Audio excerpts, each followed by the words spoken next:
Next is from Long Grande Wang. Subject is Corbin. I just want to say first that Billy sucks, and I'm also enjoying seeing Conan getting healthier week by week on the video mailbag. You're a handsome man, Conan. You want to go on a date with me sometime? Let's do this, and also Right. let's suspend him. All right.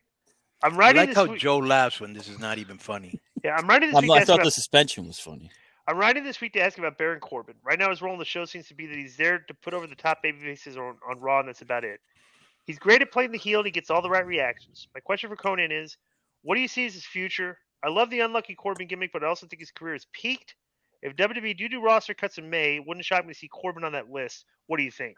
Well, there's no way he, bro. The guy, like, you know, regardless of what people like the problem with him is the internet wrestling community has never really liked the guy, but people in the know that watch him and like saw the stuff that he's been placing, he kind of makes the best out of everything they give him. It's not his fault. They gave him the thing to make him a down and out loser, and he embraced it, and it was one of the most entertaining things on TV for a while. Well, let me tell You you know? this. I went to see him in whenever they did the WrestleMania in Dallas, Hmm. maybe 6 years ago, I think. Yeah. And he was in a match for NXT, and it was absolutely brutal. He had no charisma, didn't know how to work the crowd. His work was okay, but he's a lot like Sheamus. Bro, he became a lot better. He's good on the mic. He's a good worker. He's got a devastating finish. He's got good size. I mean, he can go. But this is to me creative's fault what they did with him and JBL, because you had a guy that could, even though Baron can talk, you had a even better talker in JBL, and that whole thing went to, and that's creative's fault. Yeah. Next is okay. People are gonna think this is my burner account. Okay. It's from Melina Hoff, Luno. Hey, K100, I was wondering why AEW would put Evil Luno in the main event against John Moxley. We never even knew that Moxley was going to win.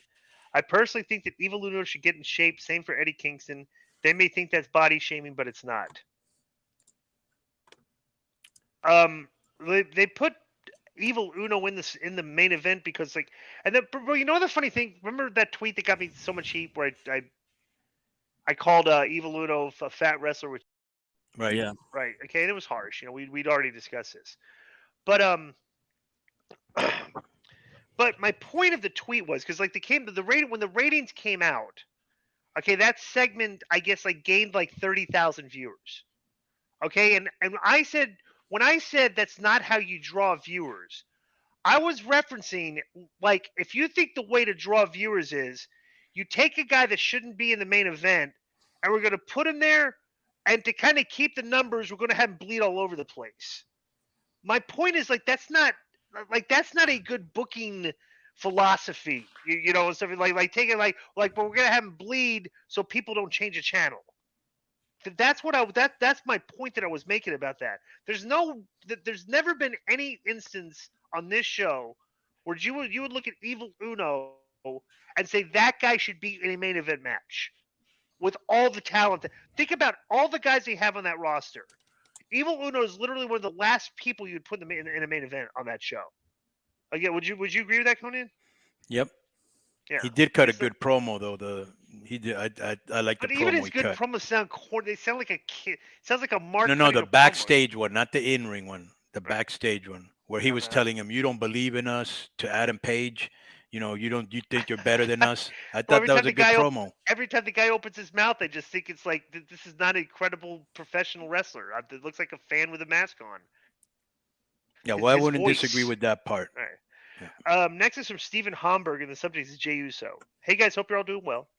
Roman's run as a champion has been fantastic, but with Mania coming, I can't help but think that Cody isn't the one to beat Roman, but his cousin Jay is for the story of the bloodline to come full circle again, and Jay be the one to take the title from Roman. What do you guys think? What do you kings think? He says. Um, no, I think it's about time for Roman to get beat because the bloodline's kind of having turmoil. I think a better thing to the storyline would be if Roman if he loses and maybe one of them screws up and somebody Not you just wouldn't that, expect, not just like that, Disco, and this is the reason I didn't want to give it to Sammy. I think if Cody loses, he loses a lot of momentum, oh yeah, and for he sure, you're needs right. and he needs to be skyrocketed right now. Hmm. Right. Yeah. And plus, He's a good-looking kid, well-groomed, well-dressed, Popular. popular, and good crowd reactions. And him walking out on that But field, Cody's I got a think weird look, bro. He reminds me of like a used car salesman mixed with a TV evangelist, and a politician. Well, Mhm. Like he those comes people can off all draw, as very kind of unsavory. right? Next is from Frank Ram, and the subject is Sapphire Gentlemen's Club. What's up, fellas? Hope all is well. Questions was for the Superior One Disco. On several shoot interviews, Kevin Nash has talked about how great his time was as a bouncer at a few strip clubs. He always said, "Ain't nobody late to work when they're working at a strip club." I know you've talked about turning wrestling bookings because of your job at Sapphires, but if one of the major companies offered you a full-time backstage gig, would you take it or stay at Sapphires, and why? Thanks and God bless, Frank Ram from Azusa, California. Um, P.S. That buckethead liberal snowflake buffoon KG. And Billy knows the sports, and that's all what really matters. He brings a lot to the show. The haters need to relax a bit. Interesting. Um, I honestly, bro, I like my job, and it's like it's a decent enough income that it would all be about money if I left to go back to, it had to be, it definitely Plus, had you to be also worth it. know that you're going to be confronting a lot of stress, Yeah, which you in probably wrestling don't for have sure. as much I don't know at Sapphires. Right. You have a high amount of stress in Sapphires? Not really, but Yeah. it's yeah. Next is from Joseph Matariliano, and the subject is mailbag. What's up, K100 crew? Questions for Di Conan, the Philly entrepreneur. Joe, what happened to? I told you to wear a shirt and tie and start going as Josephini Jr. the Third. What happened to that?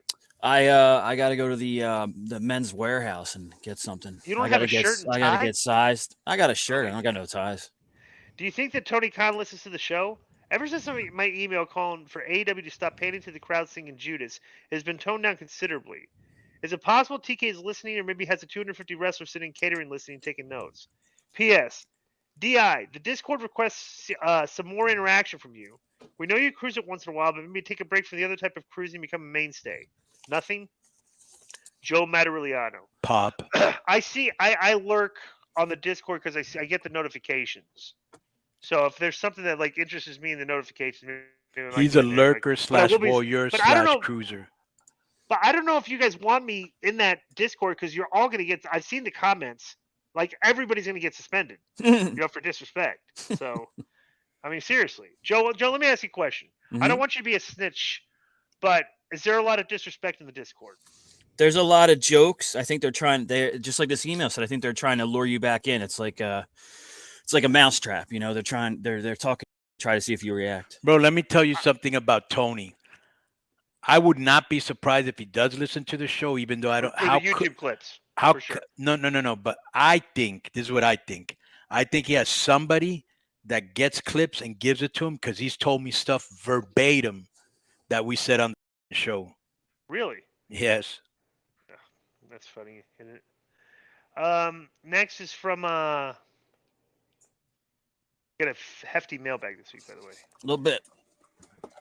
Next is from Eddie Gonzalez, and the subject is love. Good day, kind gents. Enough with the lame wrestling questions. How'd y'all celebrate Valentine's Day? Were there any chocolate-covered cherry that night? Your friend of the end, Eddie Gonzalez. I'm gonna suspend you, Eddie. No, there weren't because you Yeah. you were too busy giving them out. Boom. Yeah. So that's a suspension for Eddie Gonzalez for a week.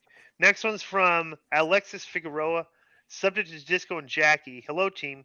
Question for Disco since he wanted Jackie to go over. This is going to be another suspension, by the way. Couldn't you work out so you go over later at the hotel? Jackie was fine back then. P.S. Thanks for bringing one of the best guests. Alexis Figueroa, suspension, 1 week. Next one's from. I like Stevie Ray because he came in on a very militant tip. Yeah, he did. I like Stevie Ray too a lot. Yeah. I'm not trying to hook up with them, bro. This is so weird in Vegas. So Gervonta Davis and Garcia, they announced the fight and the date. They still haven't announced the venue yet, though. Very Really? weird. Yeah. And it's next month. I know. Yeah. Next is from Urban Solis. Well, you know what? Actually, because of boxing, I think the tickets just go fast anyway. So, Urban Solis, subject is WWE writers. Hello, gentlemen. A few months ago, the one and only Disco Inferno took literally 10 seconds to create a story for Rey Mysterio. If I remember correctly, Disco gave the idea of having Santos Escobar treat Mysterio like an older about to retire cartel boss, with Escobar acting like the young boss. Yesterday during SmackDown, there was a skip between the two of them, and it seems like WWE is going with this angle. It is obvious that someone with power in the WWE listens to the show. The reason I know this is because Conan gave the idea of the bloodline angle before there was even a bloodline. It's a question. Disco and Conan, if WWE were to offer you guapos a writer job, would you take it? Oh, and Conan, have you ever been a real famous cartel boss? If so, thank you guys. KG. The last question first. Conan, have you ever been a real famous cartel boss? Yeah, a lot. A whole lot. Yes. Wow. I haven't. Okay. Also, if they were to offer me and Conan the writing job, I think the writing job is like $500,000 a year there. If you feel like you're head writer, so I would definitely, me and Conan, I think would probably definitely take that job if the actual going rate that they pay those guys is the same. Would you agree with that, Conan? If they offered, if they called us up and said first shoot that we want to hire you and Disco to write this show, would you say yes? Probably. I would too. Why not? Right, for that kind of money, it's gonna be a huge pay raise. Plus, we have a lot of good friends there. Right, got a lot of good friends and a lot of good ideas. And plus, too, I don't, that idea that I had was just because, the Santos Escobar thing, which it looks like they're doing, it just was kind of an obvious thing because they've got kind of well-defined characters on that show. So that wasn't a real, like anybody else could have kind of maybe thought of that if you're thinking characters, stuff. But I like it. I like the fact, and this is the thing with Santos Escobar. During this angle with Ray, he's got to do something really heelish at some point to let everybody know it's like, okay, this is not a good guy just because he's giving props to Eddie Guerrero. He's still a cartel guy, and they're the worst. But they do show respect for their elders and like the priests and stuff. Yeah, and but so I it's think kinda he's a baby face right now. I'm aware of that, which is why I think he should do something really heelish. Yeah, I don't think right now though. I think have them together and then have them turn on him. That's what I did. No. I'm not saying turn on Ray. Yeah. Just do something heelish. That'll make Ray second guess. And make Ray kind of a little uncomfortable with their relationship. You know what I'm saying? Okay. That to me, yeah, just add a little layer, another layer. Right. Yeah. Exactly. Now, if you guys got offered those contracts to write for WWE and you both take them, what the hell happens to me? Oh, we bring you on to. Well, you're a really funny guy. So I need the show. I'm sure you and Hughley will find. No, we would never give up the podcast. Could I do a temporary K100 and replace you guys with? No, we'd be like Bruce Pritchard. We'd still replace us. If anything, you should replace yourself. Who's going to take my place? We would keep. I'm sure there's a lot of guys. Yeah. Joe, I would never let you go. I would always keep you in some kind of capacity. Right? Appreciate it. I would let you go. I know.